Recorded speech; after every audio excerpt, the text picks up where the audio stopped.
दावत में अचानक बिजली चली गई। किसी ने अंधेरे का फायदा उठाकर मुझे दीवार से लगाकर जोर से चूमा। जैसे जैसे हमारा रिश्ता गहराता गया तभी बिजली वापस आ गई। लूसिया तुरंत शर्माते हुए मेरे कंधे पर सिर रख बैठी। सब लोग हमारी तरफ देखकर हंसी रोक नहीं पाए, जैसे हम जुड़वा बच्चे हों जो कहीं भी साथ रहते हैं। बाद में जब पिता ने मुझे शादी के लिए साथी चुनने को कहा तो मैंने बिना किसी हिचकिचाहट के लूसिया को ही चुना। शादी के बाद लूसिया ने मेरी खूब देखभाल की, लेकिन जब लूसिया मर गई तभी मुझे पता चला कि उसने कभी मेरे गोद लिए भाई को नहीं भूला। उसने अपनी बड़ी बीमा राशि का लाभार्थी गोद लिए भाई को बनाया था और एक खास कमरा भी बनवाया था जहां वो गोद लिए भाई से छुपकर मिलती थी। और जब मैंने इन वर्षों में उसने अपने यादी को लिखी हुई प्रेम पत्रें और हर महीने बिना रुके बड़े पैमाने पर भेजे गए पैसे देखे तो मेरी आंखें धुंधली हो गईं। जब मैं फिर से आंखें खोली तो मैंने पिता का अभी भी जवान चेहरा देखा। बेचन, तुमने सोच लिया है कि किसे चुनना है? मैं इतना हैरान था कि चारों बच्चे बड़े हो चुके हैं और तुम्हें भी शादी कर लेनी चाहिए।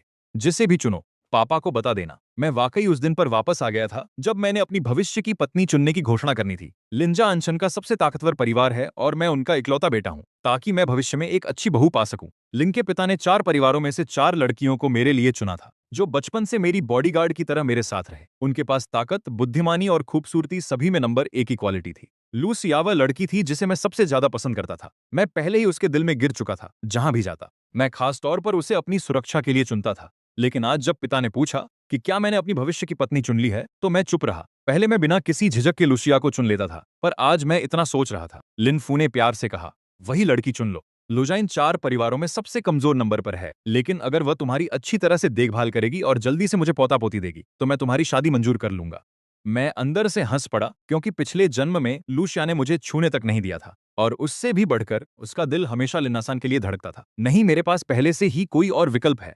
बाकी लोगों को पता है कि तुम लूशिया को पसंद नहीं करते, अब नहीं पसंद करते, आगे कभी पसंद नहीं करोगे। 4 बड़े परिवार के लोग पहले ही पूरी तरह से इकट्ठा हो चुके हैं और कमरे में मेरा इंतजार कर रहे हैं। जैसे ही मैं आया, लूशिया ने मुझे एक तरफ खींचा और कहा, मुझे पता है कि आज तुमने मुझे चुना है, लेकिन बड़े साहब, मेरा दिल पहले ही किसी और के लिए धड़कता है। उम्मीद है कि तुम अपना फैसला बदल सकोगे। ये बातें मैंने पिछली जिंदगी में भी सुनी थी, लेकिन तब मैं बहुत आत्मविश्वासी था और मानता था कि एक दिन मैं उसका दिल जीत लूंगा। लेकिन इस बार मैं नहीं मानूंगा। लूशिया, मैं किसे चुनता हूं, ये तुम्हारा काम नहीं है। अगर तुम सच में मुझसे शादी नहीं करना चाहती, तो अभी अपने माता पिता के साथ चले जाओ और मेरी जिंदगी से हमेशा के लिए दूर रहो। लूशिया हैरान रह गई। ये पहली बार था जब मैं उससे इस तरह की भाषा में बात कर रहा था।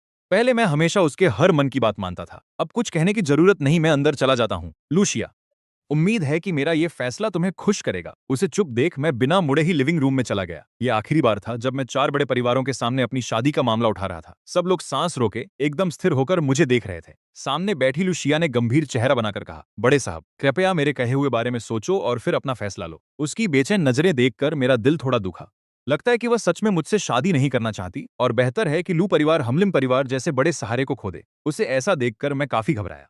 लूसिया, तुम तो पहले से ही जानती थी कि बड़ा साहब तुम्हें चुनेंगे, फिर भी पीछे से ऐसा क्या बोलती रही? चेन रान ने भी होंठ दबाए हुए कहा, हम तो पहले ही उम्मीद छोड़ चुके थे, है ना जिनशिया?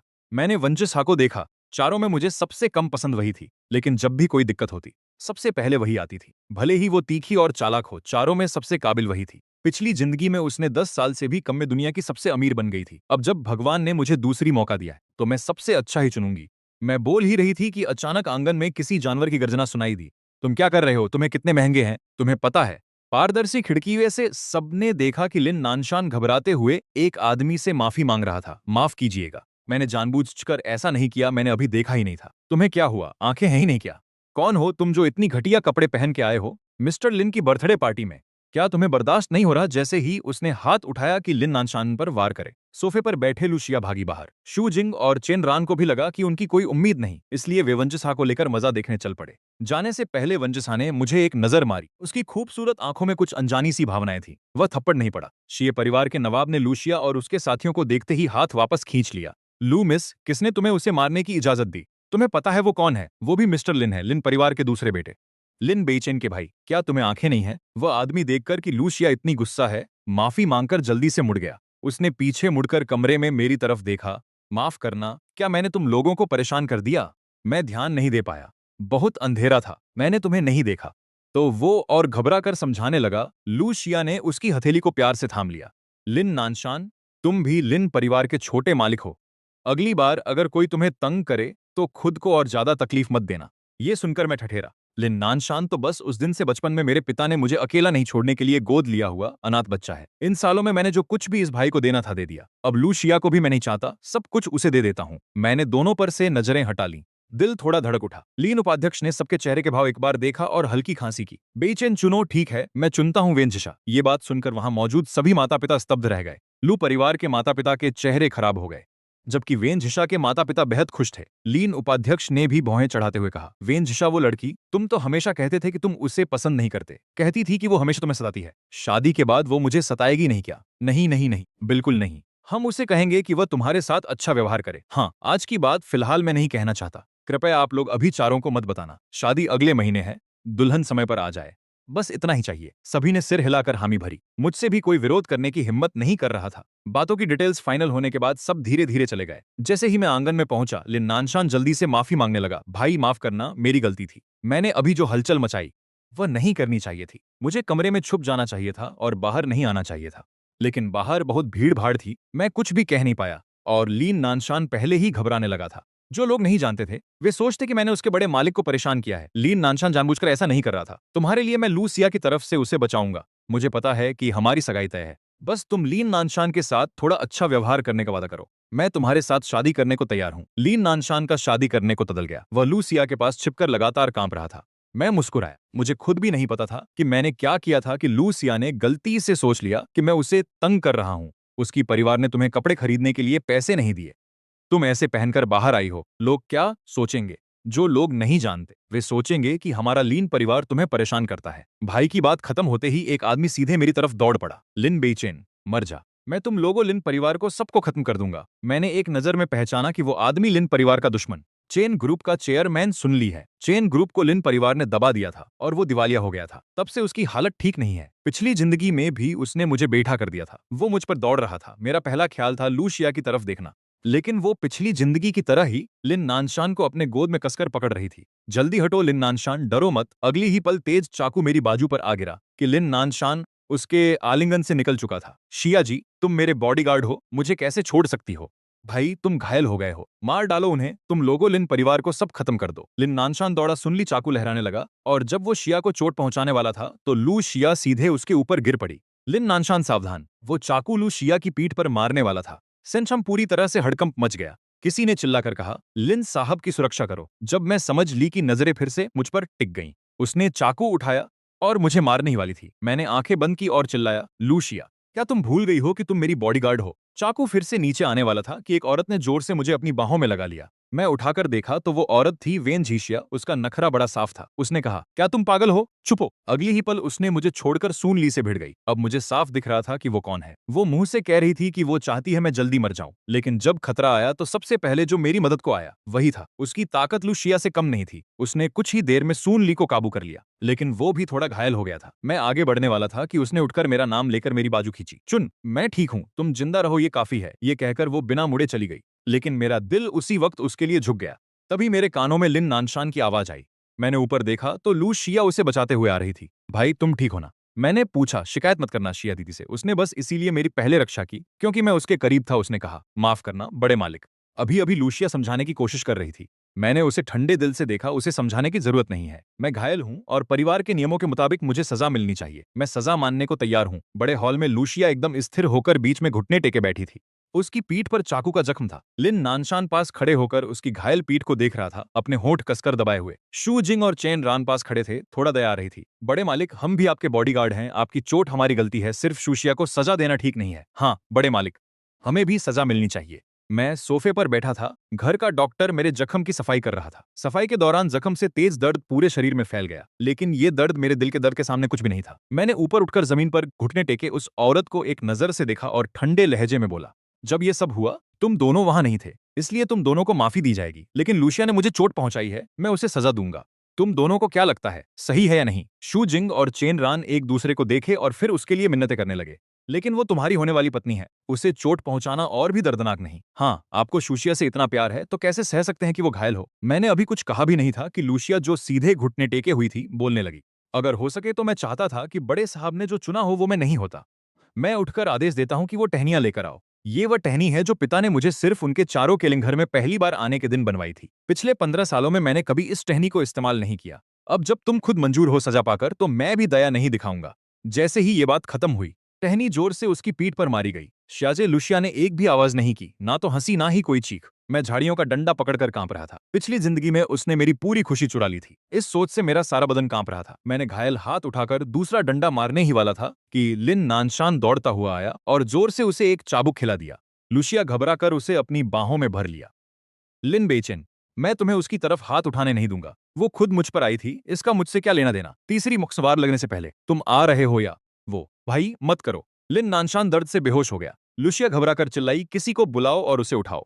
लिन नानशान, तुम ठीक रहना। वो लिन नानशान को सहारा देकर ऊपर ले गई और घर के बीचों बीच खड़े फैमिली डॉक्टर पर चिल्लाई, तुम तुरंत ऊपर आओ। अगर लिन नानशान को कुछ हुआ तो तुम्हें माफ नहीं करूंगी। डॉक्टर ने मुझे एक नजर देखा और डर के मारे सांस तक रोक ली। मैं कुछ नहीं बोला तो डॉक्टर उसकी बात मान गया। मैंने डंडा जमीन पर फेंका और अपने बाह के फटे हुए घाव को देखते हुए कहा, पापा ने जो 1000 साल पुराना औषधि दिया था वह लेकर आओ। क्या हमें शिया की सेहत सुधारनी है? तुम वो गलती मान भी लेगी। नहीं तो उसे वीन परिवार के पास भेज दें, वीन झिशा के पास। झिशा वो लड़की है, तुम्हें तो वही सबसे कम पसंद नहीं। अगले दिन सुबह मैंने अपने लोगों को कहा कि लूसिया से जुड़ी सारी चीजें निकाल कर फेंक दो। मालिक, ये तो आपकी सबसे कीमती चीजें हैं, अब नहीं चाहिए। मैंने उन्हें पकड़कर कहा, फेंक दो, मैं तो बस कपड़े बदलकर वीन जिशा से मिलने जा रहा हूं। मालिक, दूसरा मालिक दरवाजे पर घुटने टेके हैं। मेरी भौहें तनी और चेहरा काला पड़ गया। भाई, कल रात जो हुआ उसकी जिम्मेदारी मेरी है। कृपया गुस्सा मत हो। शिया दीदी को दोष मत देना, ठीक है? मैं उसकी तरफ से माफी मांगता हूँ। वो सीधा दरवाजे के पास घुटने टेके खड़ी थी। उसकी डरती हुई शक्ल देखकर मेरी भौहें और भी तनी। लिन नानशान, तुम्हारा ये नाटक कब तक चलेगा? और जारी रखा तो मजा नहीं आएगा। मैं उसके पास से निकल कर जाने लगा, लेकिन उसने मेरा टखना पकड़ लिया। नहीं भाई, अगर तुम शिया दीदी को माफ नहीं करोगे तो मैं नहीं जाऊंगा। तुम सच में क्या चाहते हो ये मत भूलो। आज तक जो कुछ भी तुम्हारे पास है वो सब मैंने तुम्हें दिया है। मेरी बिना तुम कुछ भी नहीं हो। और फिर तोलिंजा का दूसरा बेटे होने की बात छोड़ो। हाँ, तुम्हें क्या लगता है मुझे इस दूसरे बेटे की औकात की फिक्र है? लोग तो बस मुझे तुम्हारा नौकर समझते हैं। मैं आज तुम्हारे पास इसीलिए आया हूं ताकि तुम वो पसंद करता है, वो मैं हूं। वो सिर्फ मुझसे शादी करना चाहता है। मैं तुम्हारे लिए इतने सालों से सहारा बनी रही, तुमसे बस इतना ही तो मांगती हूँ। इतना मुश्किल नहीं होगा ना? आखिरकार उसने अपना असली चेहरा दिखा दिया। पिछली जिंदगी में मेरी मौत तक मुझे लिन नानशान का असली चेहरा समझ में नहीं आया था, लेकिन जब ध्यान से सोचा तो पता चला कि मेरा ये तथाकथित भाई शुरू से ही कोई असली शख्स नहीं था। इतने सालों तक उसने खुद को पीड़ित दिखाया। मैं सोचती रही कि वो खुद को कमतर समझता है, लेकिन ये सब झूठ था। वो खुद को पीड़ित बनाकर लूसिया का दिल जीतना चाहता था। अफसोस कि लूसिया को समझ नहीं आया। छोड़कर एक बेबस और बेजाड़ गोद लिए बेटे को चुना। अगर मैं कहूं कि मैं ऐसा नहीं चाहती तो? तुम एक दत्तक पुत्र हो, तुम्हें मुझसे कुछ मांगने का हक नहीं है।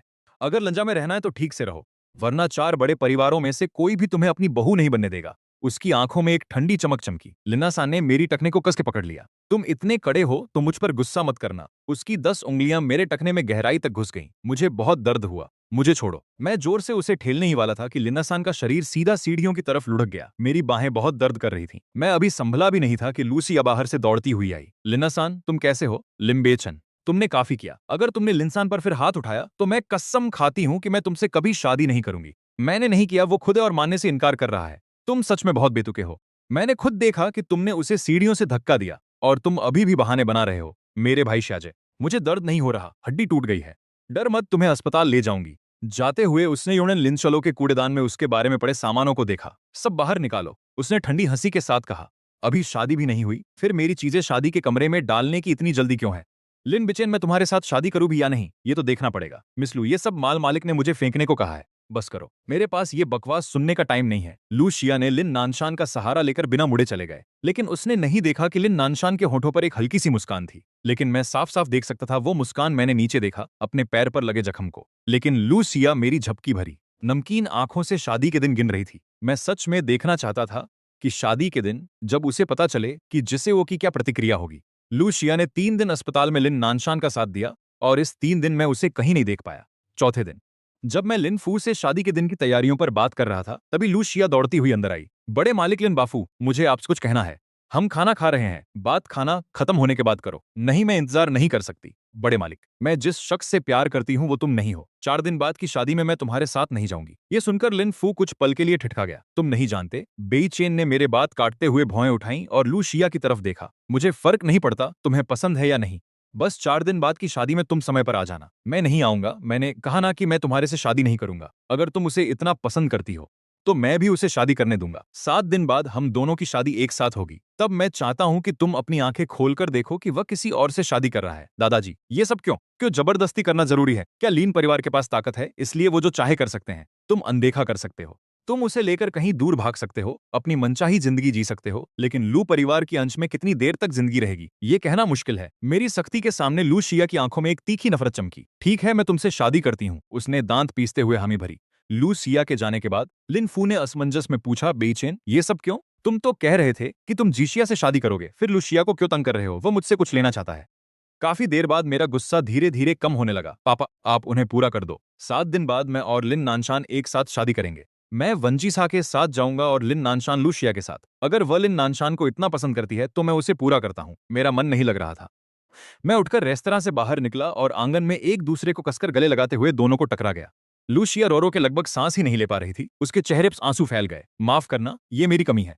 उसने लू परिवार की ताकत से मुझे धमकाया, इसलिए मुझे उससे शादी करनी पड़ी। लेकिन मैं तुमसे वादा करती हूँ, इस जिंदगी में मैं उसे कभी भी अपना करीब नहीं आने दूंगी। लिन नानशान, मैं तुमसे प्यार करती हूँ। लिन नानशान बार बार उसके चेहरे से आंसू पहुंचता रहा। दिल में उसका दर्द महसूस करते हुए उसे अपने बाहों में भर लिया। क्यों क्यों भाई मुझसे ऐसा कर रहा है? मैंने तो बस तुम्हें पसंद किया था। क्यों मेरी जिंदगी इतनी कष्टमय है? क्यों मैं सिर्फ एक अनाथ हूँ? शिया दीदी, मैं ऐसा नहीं चाहता। तुम किसी और से शादी कर चुकी हो। जब दोनों का प्यार इतना गहरा हो गया कि वे एक दूसरे को गले लगा लेते हैं, वो रोमांटिक पल देखकर जो लोग नहीं जानते शायद मर मिटते, लेकिन मुझे तो बस हंसी आती है। लिन नानशान, क्या तुम्हें पता है कि मैं तुम्हें क्यों पसंद करती हूँ और बड़े साहब को क्यों नहीं? 10 साल पहले जब मैं बॉडीगार्ड ट्रेनिंग ले रही थी, मेरी ब्लड शुगर कम हो गई थी और मैं बेहोश हो गई थी। तब तुम बारिश में भीगते हुए, लड़खड़ाते हुए मुझे अपनी पीठ पर उठाकर लिन परिवार तक ले आए थे और कहा था कि मुझे संभालना है। उसी दिन से मैंने वादा किया कि मैं तुम्हें पूरी जिंदगी प्यार और संभाल कर रखूंगी। लिन नानशान सामने खड़ी उस औरत को देखकर थोड़ी देर के लिए चुप रह गए, लेकिन कुछ नहीं बोले। और मुझे आखिरकार समझ आया कि लू शिया को लिन नानशान से इतना प्यार क्यों था। असल में उसने उस साल की मेरी जगह लिन नानशान को समझ लिया था। हाँ, एक कड़वी मुस्कान होठों पर आई। मैंने होठ दबाकर तंज कसा, लू शिया,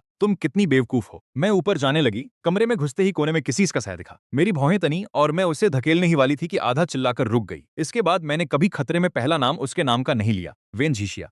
मैंने गहरी सांस ली और नाम बदलकर देखना चाहा कि क्या वेन झीशिया मेरे सामने आएगी। अचानक सामने वाला साया हिला, दरवाजा खटखटाया और ने दीवार पर लगी लाइट जलाई। वेन झीशिया खिड़की के पास बैठी थी।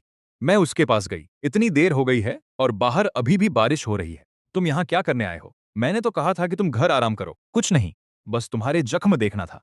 महिला बिना कुछ कहे मेरा बाजू पकड़कर नीचे झुकी और जख्म को देखा। जब उसने मेरी बाजू पर पड़े निशान देखे तो उसकी भौएं तनी। आशा है ये आखिरी बार होगा जब मैंने तुम्हारी रक्षा की। तुम शिया से शादी करोगे, फिर मैं शायद कभी वापस नहीं आऊंगा। तुम जा रहे हो? उसकी बात सुनकर मैं घबराया। तुम कहाँ जा रहे हो? पता नहीं, पर चिंता मत करो, मैं तुम्हारी शादी में जरूर आऊंगा, फिर जाऊंगा। दादा साहब, आखिर हम दुश्मन हैं, तुम्हें आग में कूदते हुए देखे बिना तो मन नहीं माना जाएगा। खैर वंचिसा, तुम मेरी शादी में जरूर आना। हाँ, चलती हूँ। वंचिसा मुड़कर चली गई। उसने मेज पर रखी जड़ी बूटी वाली दवा की तरफ देखा। असल में मेरी तबीयत हमेशा से ठीक नहीं रही। मैं दवा पीते वक्त अक्सर टालमटोल करती और कभी कभी चोरी छिपे दवा भी फेंक देती थी। दवा लेना याद रखना। उसने मुझे एक टॉफी फेंकी और दरवाजा बंद कर दिया। फल की टॉफी देखते हुए मैं हंस पड़ी। वो सच में हर बार मेरे दवा पीने के वक्त आ जाता है और मुझे एक टॉफी देता है। पिछली जिंदगी में मैं उसकी अच्छाई क्यों नहीं देख पाई? शादी के दिन मैं और लन्नासान दोनों हीलंजा से निकले। दोनों ने सूट पहना था, लेकिन मेरा सूट खास कारीगरी वाला कस्टम मेड था। लिन्नासान का सूट भी महंगा था, लेकिन जब वह मेरे बगल में खड़ा हुआ तो उसकी चमक फीकी पड़ गई। हम बाहर निकलते वक्त एक आगे और एक पीछे थे। लिम्बेचन, मैं तुम्हें छोड़ूंगा नहीं। लिन नानशान गुस्से से मुझे घूर रहा था, लेकिन मैं सिर भी नहीं घुमाया। इतना जल्दी मत बोलो, शायद थोड़ी देर बाद तुम मुझसे शुक्रगुजार हो जाओगे। लिन परिवार के दरवाजे से बाहर निकलते हुए लिन नानशान की आंखें लाल हो गई थीं। शिया दी, लूशिया मेरे बगल में सीधे खड़ी थी। उसने लिन नानशान की लाल आंखें देखकर अपने हाथ मुट्ठी में बांध लिए और आखिरी बार मुझसे गुहार लगाई, छोटे मालिक, मैं आपसे विनती करती हूँ, किसी और को चुन लो। मैंने उसकी बात का जवाब नहीं दिया, बल्कि दुल्हन के बटन होल को उसके सीने पर लगा दिया। लूशिया, तुम्हारे पास चुनने का कोई अधिकार नहीं है। लिन नानशान को थोड़ा कम आंसू बहाने दो, नहीं तो बाद में उसे अपनी जिंदगी सूनी लगेगी। मेरी इस हरकत को देखकर लूशिया ने लाल होंठ दबा ली और गंभीर होकर बोली, तुम आखिर किससे शादी कराना चाहते हो? क्या तुम्हें दूसरों की इज्जत कुचल कर ही खुशी मिलती है? आज मेरा शादी का बड़ा दिन है, मैं तुम्हारे साथ बहस नहीं करना चाहती। शादी की गाड़ी में चलो। मैंने उसे मजबूर कर शादी की गाड़ी में बैठा लिया। रास्ते भर कोई कुछ नहीं बोला। मैंने एक नजर मारी तो देखा कि शू जिंग और चेन रान दोनों सुंदर पोशाकों में थे, हाथों को जोश से रगड़ रहे थे। मुझे देखकर दोनों जोर से चिल्लाए, वाह बड़े साहिब, आज तो सच में बहुत हैंडसम लग रहे हो। हाँ यार, लेकिन दुल्हन में नहीं हूँ। शिया, शादी के बाद बड़े साहिब का खूब ख्याल रखना। अब मुझे बड़े साहिब मत बोलो। मुझे बेचैन कहो। शादी के बाद तुम्हें मेरी कोई सुरक्षा करने की जरूरत नहीं, अब हम बस दोस्त हैं। ठीक है बेचैन, तुम्हें और शिया को खुशहाल जिंदगी मिले। मैं चारों तरफ देखता हूँ, वंचिसा का कोई अता पता नहीं। भाई मुझे पता नहीं आज तुम मुझे किससे शादी कराना चाहते हो, लेकिन मैं तुम्हें बता दूं, मैं सिर्फ शिया दीदी को पसंद करता हूँ। अगर शादी करनी है तो सिर्फ उसी से करूंगा। लिन्नासन गाड़ी से उतरते ही सीधे एक चाकू लेकर अपनी गर्दन पर रख देता है। सब लोग घबरा जाते हैं। अरे आखिर अपना ही भाई है, कैसे बात इतनी बिगड़ गई। दोनों भाई एक लड़की के लिए लड़ रहे हैं। लिंजा के पास तो कई बचपन की मंगेतरें हैं, कोई एक चुन लेते। पर कौन जाने, यंस तो यंस है, असली बड़े साहिब के सामने कौन टिक पाएगा। अचानक मैं सबकी नजरों में आ जाता हूँ। लूसी हाथ से चाकू का हत्था पकड़कर लिन नानशान को खुद को नुकसान पहुंचाने से रोकती है। लिन नानशान, मैंने तुझसे वादा किया है, मैं उससे शादी नहीं करूंगी। आज मेरी दुल्हन सिर्फ तू ही होगा। उसकी बात खत्म होते ही जो लोग शादी का पोस्टर लेकर आए थे वे एक एक कर कार से उतरे। माफ करना मिस्टर लिन, शादी के पोस्टर थोड़े देर से पहुंच गए। पोस्टर की कतार जमीन पर रखी गई। सब कुछ गड़बड़ हो गया है। लिन बेचैन की होने वाली दुल्हन लूशिया नहीं है, बल्कि वेन झिशिया है। हाँ, असल में लिन बेचैन की दुल्हन लूशिया नहीं, बल्कि लिन नानशान लूशिया से शादी करने वाला है। तो फिर उसने खुदकुशी करने की क्या जरूरत थी। वहां मौजूद सब लोग हैरान रह गए। लू शिया ने लिन नानशान का हाथ थामना थोड़ा छोड़ दिया और फिर ऊपर उठकर देखा। मेरे पीछे लगे पोस्टर पर दूल्हे का नाम लिन बेचैन था और दुल्हन के तौर पर बड़े अक्षरों में वेन झिशिया लिखा था। तुम आज जिससे शादी करने वाले हो वो मैं नहीं हूँ। कोने में खड़ी वेन झिशिया जो खूबसूरत गाउन पहने धीरे धीरे बाहर आई। पोस्टर पर नाम देख उसकी भौं थोड़ी उठ गई और होठों पर हल्की मुस्कान आई। बड़े साहब आप सच में गंभीर हैं। मैं उसके पास गया, घुटने टेकने की चिंता करते हुए बोला, मैं गंभीर हूँ झिशिया। आज मेरी दुल्हन सिर्फ तुम ही हो। अगर तुम मुझसे शादी करने को तैयार हो तो ये शादी का गाउन पहन लो और मेरी सच्चाई देखो। वेन झिशिया ने लगभग बिना हिचकिचाहट के सिर हिला दिया। मैं तैयार हूँ। वेन झिशिया मेरी तरफ देखकर अपनी खूबसूरत तीरनुमा भौहें थोड़ी ऊपर उठाई। बड़े साहब को कोई पछतावा नहीं, बिल्कुल नहीं। मैंने हाथ बढ़ाया और कहा कि उसने मेरा बांह पकड़ी। मेरा जन्मदिन है और उस दिन जो मैंने चुना है वो तुम हो, फिर पछतावा कैसे होगा। तुम क्या कह रहे हो लूशिया। तुम्हारा चेहरा अचानक खराब हो गया। बड़े साहब क्या तुम्हें पता है तुम क्या कह रहे हो। तुम्हें जो शादी करनी है क्या वो मैं नहीं हूं। दो परिवारों की शादी बड़ी बात होती है, इसे हल्के में नहीं लेना चाहिए। अब तो पूरी डार्क सिटी के लोग यहाँ हैं, अगर तुम सच में हंगामा करोगे तो इसे संभालना मुश्किल हो जाएगा। लूशिया, मैंने कब कहा कि मैं तुम्हारे से शादी करना चाहता हूँ। क्या तुम हमेशा से मेरे से शादी नहीं करना चाहती थी। मैं तुम्हारी मनोकामना पूरी करता हूँ। मैं तो बस ठहरा हुआ था। ध्यान से सोचूं तो इन दिनों मैंने कभी नहीं कहा कि मैंने जो चुना है वही है वो। तुमने आज सुबह मुझे ये बटन होल क्यों पहना दिया। क्या इसलिए क्योंकि मैं दुल्हन हूँ। हाँ, तुम आज दुल्हन हो, लेकिन मेरी दुल्हन नहीं। मेरी नजर पास ही खड़े लिन नानशान पर थी। अभी थोड़ी देर पहले जो हंगामा हुआ था उससे वो थोड़े परेशान लग रहे थे। लूशिया, चूंकि तुम और मेरा भाई एक दूसरे को पसंद करते हो और एक दूसरे से प्यार करते हो तो मैं तुम्हें खुश करने देता हूँ। आज सिर्फ मेरी और वेन झिशिया की शादी नहीं है, बल्कि तुम्हारी और लिन नानशान की भी शादी है। दोनों शादियां एक साथ हो रही हैं। मेरे पापा ने भी मंजूरी दे दी है। उम्मीद है तुम मेरे भाई का अच्छे से ख्याल रखोगी। सच में। लिन नानशान भावुक होकर आंसू रोकते हुए लू शिया का हाथ पकड़ते हैं। आवाज तक नहीं निकाल पा रहे। भाई, तुम सच में मेरी और शिया दी की शादी को मंजूर कर रहे हो। हाँ, मैं पक्का कहता हूँ। लेकिन मेरी ये बात सुनकर लू शिया का चेहरा और भी गंभीर हो गया। ठीक है लिन बेचैन, याद रखना आज जो कुछ भी होगा वो तुम्हारे फैसले की वजह से होगा, बाद में मत पछताना। शिया, तुम्हें लगता है बेचैन को पछतावा होगा। वेन झिशिया ने बड़ी ही आत्मविश्वास से मुझे अपनी बाहों में ले लिया। तुम्हारे घर की बात हो तो तुम्हारी लू फैमिली हमारी वेन फैमिली से मुकाबला नहीं कर सकती, और शक्ल सूरत और काबिलियत की बात हो तो तुम मुझसे कहीं कम हो। तुम्हें क्यों लगता है बेचैन मुझे चुनकर पछताएगा। ये सुनकर लूशिया चुप हो गई। वेन झिशिया के आत्मविश्वास को देखकर मैं मुस्कुराया। तो मेरी दुल्हन, जल्दी से अपनी शादी की पोशाक बदलो। पोशाक बदलने के बाद तुम्हें समारोह में जाना होगा। दोनों हाथ में हाथ डाल मुड़कर चले थी कि लिन नानशान ने उसका हाथ पकड़ लिया।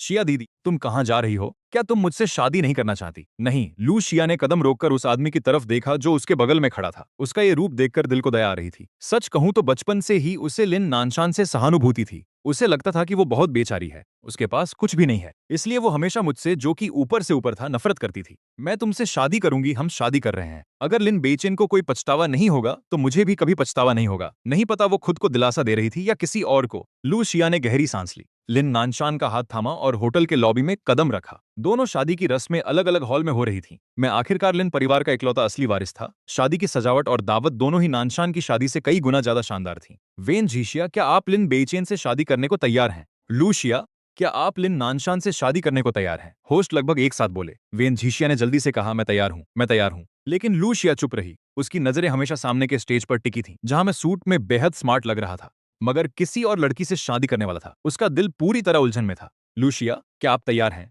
लिन बेचैन, क्या आप वेन झिशिया से शादी करोगे और जीवन भर उसके साथ रहोगे। मैं तैयार हूं, मैंने साफ साफ जवाब दिया, जिससे लूशिया के दिल में बची हुई आखिरी उम्मीद भी टूट गई। उसे लगा था कि मैं मजाक कर रहा हूँ, उसे लगा था कि आखिरी पल में मुझे पछतावा होगा, पर अफसोस मैं ऐसा नहीं किया। शिया दीदी, तुम क्या सोच रही हो? जल्दी से जवाब दो। लिन नानशान बहुत बेचैन था। लू शिया ने नजरें हटाई और धीरे से कहा, मैं तैयार हूँ। लिन नानशान ने कहा, तो तुम्हारा क्या? मैं भी तैयार हूँ, लू शिया ने जवाब दिया। लिन नानशान बेसब्र होकर बोला। लिन नानशान ने कपड़े बदलकर बाहर आया। लू शिया के साथ टोस्ट करने के लिए तैयार था, लेकिन उसने देखा कि जो मेहमान पहले हॉल में बैठे थे वे सब मेरी तरफ आ रहे थे। शादी तो दोनों की है, पर फर्क बहुत ज्यादा है, किसी ने कहा।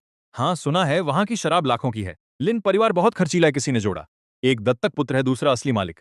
तुम्हें लगता है लू शिया की सोच ठीक है?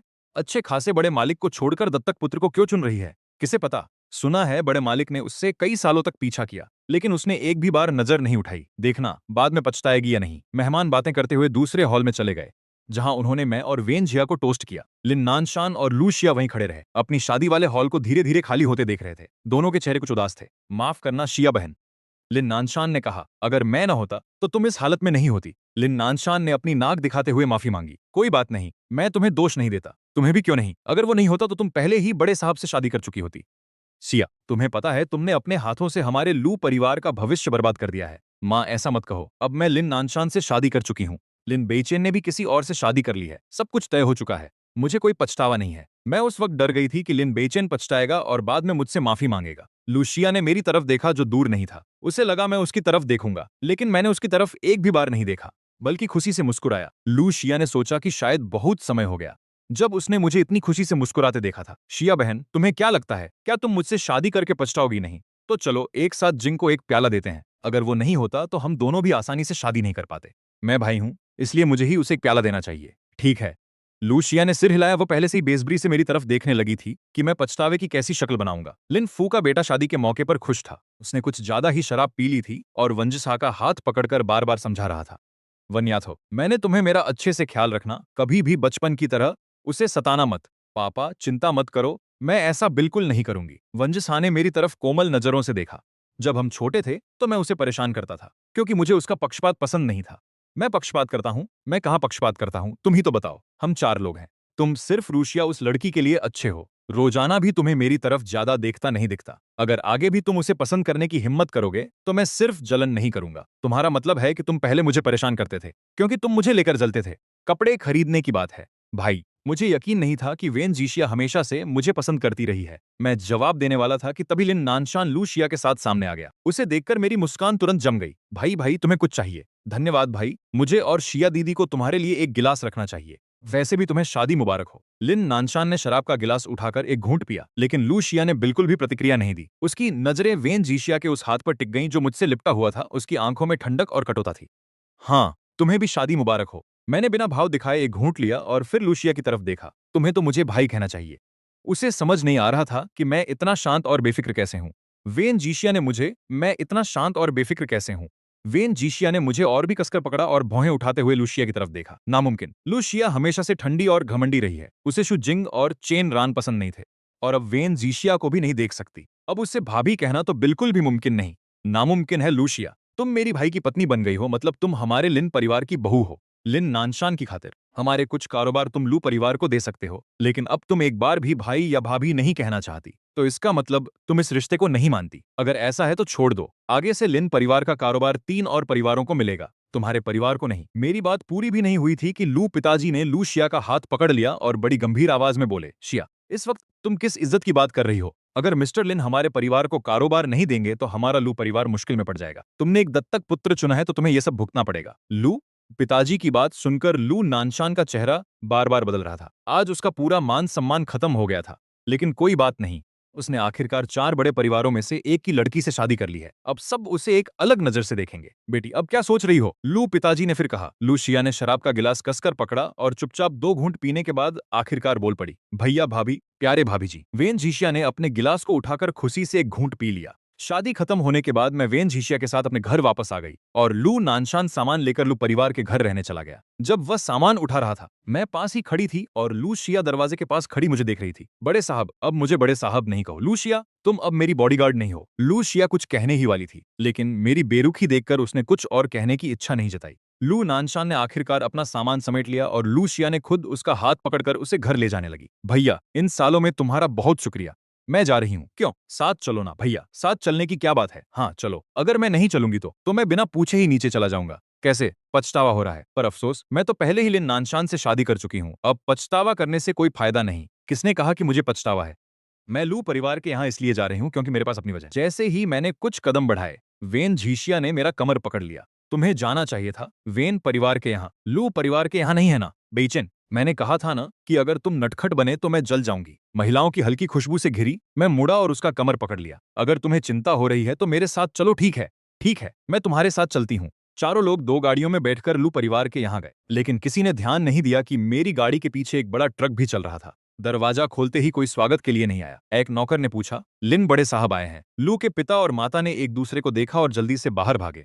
लिन बड़े साहब, क्या वह सचमुच पछता रहे हैं? लिन बेचैन, बताओ तुम हमारे यहाँ क्यों आए हो? बिल्कुल कोई काम है। लू परिवार के लोगों के स्वागत के बीच में अंदर गया, नजरें उठाकर इधर उधर घुमाई और अपने पुराने उपहार देखे जो मैंने लू शिया को दिए थे। इन सालों में मैंने लू शिया पर काफी मेहनत की है। उनका घर का ज्यादातर सामान मैंने नीलामी में बड़ी कीमत देकर खरीदा है। पिछली जिंदगी में ये सब सामान लू शिया ने बेच दिया था और नकद करके लगातार लिन नानशान को भेजा था। इस जिंदगी में मैं उन्हें फिर से सस्ते में नहीं जाने दूंगा भाई। तुम लू परिवार आए हो तो असल में क्या करना चाहते हो? तुम तो वेन झीशिया से शादी कर चुके हो, फिर भी तुम शिया दीदी के लिए कुछ महसूस करते हो। लिन नानशान और मिनचुन दोनों बहुत परेशान होकर रंग ही पीला पड़ गया। पछतावा करने से कुछ नहीं होगा। लिन बेचैन, मैं तुम्हें बता दूं, अगर मुझे याद सही है तो ये नीली और सफेद चीनी मिट्टी का फूलदान मैंने तुम्हें दिया था। मैं बिना किसी झिझक के लू शिया की बात बीच में काट दिया और उसे एक बार भी देखे बिना कहा। मेरी बात सुनकर वैन जीशा की आंखों में एक मुस्कान चमकी। शायद उसे समझ आ गया था कि मैं आज यहाँ क्यों आया हूँ। तुम्हारा मतलब क्या है? लू शिया ने अभी अभी पूछना शुरू किया था कि मैंने ताली बजाई। किसी को आओ, इसे यहाँ से हटा दो।